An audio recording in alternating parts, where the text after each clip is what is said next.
welcome to the deep dive. Today, we're digging into something. Well, a connection you might not expect at all. We're looking at the world of faith, ancient, sacred sometimes, and the world of cryptocurrency.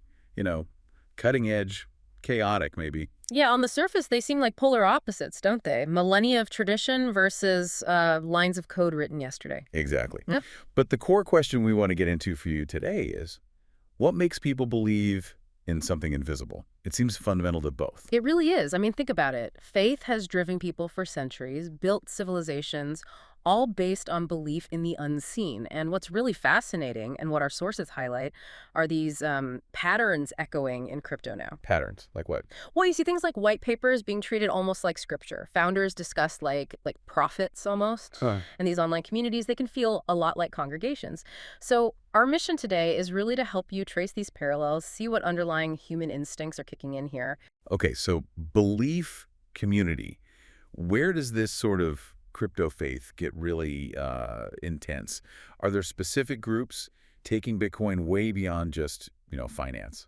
Oh, absolutely. You really see it with the Bitcoin maximalist phenomenon. That's probably the prime example. For some of these individuals, Bitcoin isn't just a tool.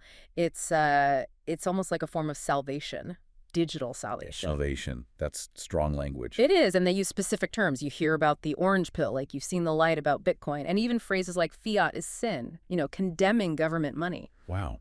And I've read about these conferences. They sound less like tech events. That's right. Sources describe them feeling more like revival gatherings. You actually have people chanting Satoshi's name. Chanting his name. Seriously. And this isn't just online rhetoric, is it? I think I saw something about actual Bitcoin churches. Is that real? It is real, yeah. Not just metaphors. These are physical meetups. People gather, and it's not just about price charts. They're there to, quote, pray for decentralization. They preach what they call the gospel of hard money. A gospel of hard money. It's incredible. It shows how deep that connection between finance and, well, something like spiritual conviction can run for some people. Exactly. It builds that community, that shared belief system. Which brings us to the chanting, the figurehead. Satoshi Nakamoto, this anonymous creator. Is the mystery just a footnote? Or does the anonymity itself, the disappearance, play a role in this belief system? Does it feel almost sacred? I think it absolutely does. That's a great way to put it. Satoshi, whoever they are or were vanished over a decade ago, what's left? The code, the initial vision, and this powerful, powerful myth. Right. The unknown creator. Exactly. The anonymity creates this mystic aura around the origins. I've even heard the first block, the Genesis block, referred to as the Immaculate Conception of Bitcoin. It's quite a comparison. It is. And it taps right into that archetype you see in many religions, the absent Messiah figure. The absent Messiah. But couldn't that also be convenient? If the leader is gone, there's no one to question, no central authority to, hold accountable. That's a very sharp observation. Yeah. Does that foster a kind of belief where the blockchain itself, the word, becomes unchallengeable? I think that's part of it. In Bitcoin structure, there is no central authority left to challenge. No pope, no prophet. What you have is the blockchain, the code. Immutable, transparent, supposedly. So trust shifts. Exactly. Trust shifts from a person to the math to the network itself. And for many believers, that code becomes this kind of new, unimpeachable truth. Okay, so we have individual belief, the founding myth. What about collective action, but in this new digital way? Are spiritual ideas actually shaping things like DAOs, decentralized autonomous organizations? Yes. And this is where things get really, really interesting and maybe even a bit strange. We're seeing DAOs forming quite explicitly around spiritual principles. Like how? Give me an example. Okay, so imagine combining blockchain governance, voting on proposals, but mixing it with, say, Buddhist ideals. So your voting power isn't based on how many tokens you bought, but on karma points you earn by, helping the community. Karma points. Seriously. So being difficult online could actually cost you influence in this DAO. Potentially, yeah. It's a whole new kind of accountability tied to contribution and behavior. It sounds futuristic, but people are building this now. Wow. Okay. What else? Well, other DAOs are using NFTs, digital collectibles, to explore things like sacred geometry. The art becomes part of a spiritual inquiry, maybe even communal ritual. Sacred geometry, NFTs. And maybe the wildest one I saw mentioned, a DAO using crypto to fund psychedelic research specifically as a pathway to spiritual awakening. all funded on-chain. Psychedelic research funded by a DAO. Okay, it really shows this drive to use these tools for something deeper than just, making money. Definitely. It's about meaning, connection, shared purpose, finding new ways to explore old human needs. So these ideas are bubbling up in these maybe niche digital communities.